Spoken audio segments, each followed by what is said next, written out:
খোঁজ 24, সত্যের খোঁজে সত্যের সাথে। নমস্কার, খোঁজ 24 আপনাদের স্বাগত। আমরা আজকে এসেছি সদাই ফকিরের পাঠশালা। আপনারা সবাই জানেন সুজিত চট্টোপাধ্যায়ের বাড়িতে। তিনি পদ্মশ্রী পেয়েছেন। কি কারণে পদ্মশ্রী পেয়েছিলেন? 2 টাকার টিচার। প্রথমে বিনামূল্যে পড়াতেন, তারপর 2 টাকা করে নিয়েছেন।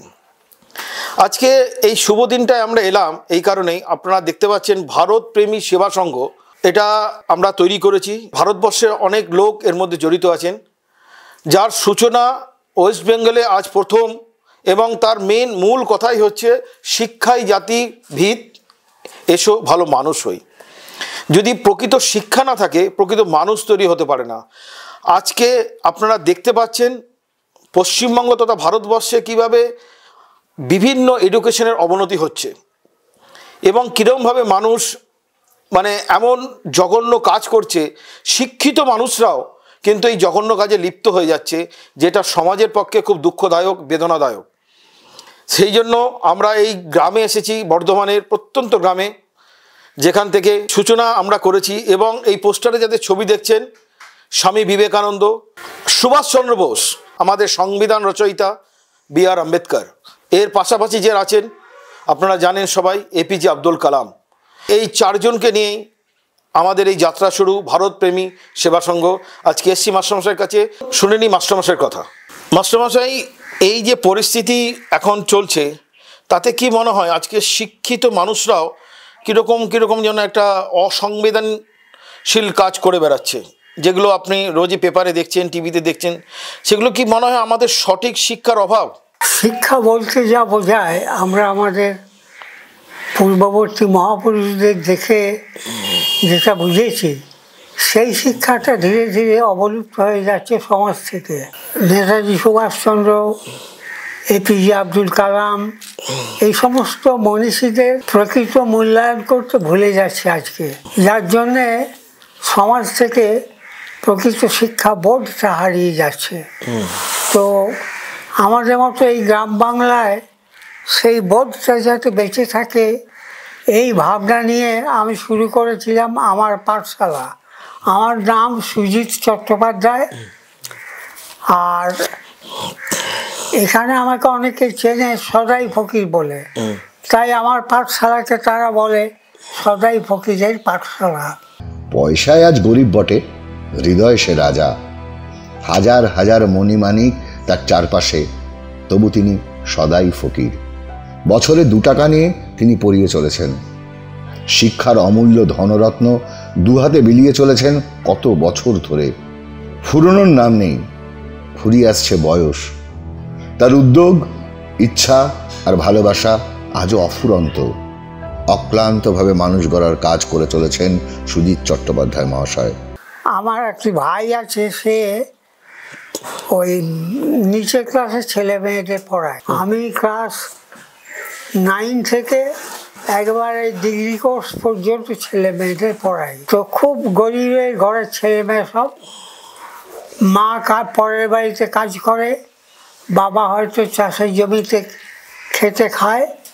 এই সমস্ত ঘরের ছেলে মেয়েরা এডুকেশন পেত না। এডুকেশন মানে হচ্ছে প্রাইভেট এডুকেশন, তো তারা পেত না। স্কুলে যেত, স্কুল থেকে ফিরে এসে আবার 2টো মুখে দিয়ে মাস্টারমশাইয়ের বাড়িতে পড়তে যেত। এই করতো ছেলেমেয়েরা। সেই ছেলে মেয়েদের একটুকু শিক্ষার আলোতে নিয়ে আসার জন্যে আমি আমার এই পাঠশালাটা খুলেছি। পাঠশালার বেতন হচ্ছে বাৎসরিক ছিল 1 টাকা, এখন সেটা হয়েছে বছরে 2 টাকা। সেই ছেলেমেয়েরা পাস করে, চাকরি বাকরি করছে, জীবনে প্রতিষ্ঠিত হয়েছে। আমার কাছে এটা খুব আনন্দের। আমরা আজকে এসেছি সুজিত চট্টোপাধ্যায়ের বাড়িতে, পদ্মশ্রী প্রাপ্ত 2 টাকার টিচার, আপনারা জানেন। এখান থেকে আমাদের ভারতপ্রেমী সেবা সংঘের যাত্রা শুরু হলো। এটা ভারতবর্ষ জুড়েই এর কাজ চলছে। আমাদের থেকে একটা ছোট্ট সহযোগিতা আমরা ওনার স্কুলের বাচ্চাদের দিতে এলাম, কিছু খাতা, পেন্সিল। এবং এই ভারতপ্রেমী সেবা সংঘের প্রধান কাজই হচ্ছে যেখানে শিক্ষা নিয়ে মানুষ কাজ করছে, প্রত্যন্ত গরিব মানুষদের আমরা তাদের পাশে দাঁড়াবো। এই পুরো খাতা আমরা পেনও এনেছি, সব আপনার স্কুলের ছাত্রদের আমরা দেব।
এখন আমরা রয়েছি মালিয়ারা আদিবাসী স্কুলে। আপনারা দেখতে পাচ্ছেন ছোট ছোট বাচ্চারা। আমরা ভারতপ্রেমী সেবা সংঘ থেকে এরকম স্কুলে আমরা যাব এবং আমরা সম্পূর্ণভাবে আমাদের সাহায্যের হাত, আমাদের সহযোগিতার হাত তাদের সাথে বাড়িয়ে দেবো। কোনো বাচ্চা যেন অর্থের অভাবে, বই খাতার অভাবে তাদের শিক্ষা থেকে বঞ্চিত না হয়, এটাই ভারতপ্রেমী সেবা সংঘের প্রধান লক্ষ্য। এর পাশাপাশি আপনাদের একটা কথা বলি, আমরাও মাস্টারমশাইয়ের থেকে উৎসাহ পেয়ে দমদম ক্যান্টনমেন্টে ৫ম থেকে ১০ম শ্রেণী অবধি একটি শিক্ষা নিকেতন শুরু করতে চলেছি দমদম গৌরবাজার সংঘমিত্র ক্লাবে। মাত্র মাসিক ১০ টাকার বিনিময়, যারা সত্যি গরিব, যারা টিউশন নিতে পারেন না, তারা আমাদের ক্লাবে এসে যোগাযোগ করবেন। আমরা খুব শীঘ্রই এটা শুরু করছি। শুধুমাত্র ১০ টাকার বিনিময়, যেসব গরিব মানুষ টিউশন নিতে পারেন না, প্রাইভেটে টিউশন নিতে হয় অনেক খরচা করে, সেখানে আমাদের অনেক টিচাররা এগিয়ে এসেছেন, তাদেরকে পড়াবেন। আপনারা যারা যারা এই সুবিধা নিতে চান, এই শিক্ষা নিতে চান, তারা আমাদের ক্লাবের সাথে যোগাযোগ করবেন। ফোন নাম্বার আমাদের নিচে দেওয়া থাকবে। নতুন প্রজন্মকে, বিশেষ করে ওয়েস্ট বেঙ্গলে যে হারে শিক্ষার অবনতি আমরা দেখতে পাচ্ছি, আমরা খুব ব্যথিত, দুঃখিত। আপনি মাস্টার হিসাবে, মাস্টারমশাই হিসাবে হয়তো আরও দুঃখিত। আপনি পুঁথিগত শিক্ষার পাশাপাশি আরেক শিক্ষা, যে ভালো মানুষ হও, যেটা আপনি সবসময় জোর দেন, এইটা, এই শিক্ষাগুলোকে কিরমভাবে নিতে হবে, মানে এই বার্তাটা দেন যদি। প্রকৃত শিক্ষা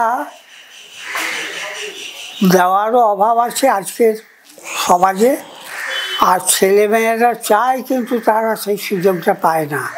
সেই সুযোগটা যদি করে দেওয়া যায় খুবই ভালো হয়। আপনারা যেটা খুলতে চলেছেন খুব ভালো। আমাকে যদি বলেন, আমি মাঝে মাঝে যাব, গিয়ে আমি যতটুকু পারি তাদেরকে জানাবো। আমরা অসংখ্য ধন্যবাদ জানাই সুজিত চট্টোপাধ্যায়কে আমাদের সাথে এই শুভ কাজে যোগ দেওয়ার জন্য, এবং আমরা কথা দিচ্ছি আমাদের দিক দিয়ে যতটুকুনি সহযোগিতা আমরা পারবো আমরা অবশ্যই করব। উনি বললেন অনেক গরিব ছাত্র আছে যারা পয়সার অভাবে পড়তে পারে না। যদি আমাদের মধ্যে সেই সামর্থ্য থাকে, আমরা নিশ্চয়ই আমাদের সবাইকে আলোচনা করে আমরা সাহায্য করব। যদি এরকম কৃতি ছাত্র থাকে মাস্টারমশাই আমাদের জানান, আমরা তাদের স্কুলে টিউশন ফি, বই, খাতা সব আমরা দেব, এটুকু আমরা কথা দিচ্ছি ভারত প্রেমী সেবা সংঘ থেকে। আজকে এ পর্যন্তই, আবার দেখা হবে নতুন কোনো অনুসন্ধান নিয়ে নেক্সট এপিসোডে। নমস্কার। খোঁজ 24, সত্যের খোঁজে সত্যের সাথে।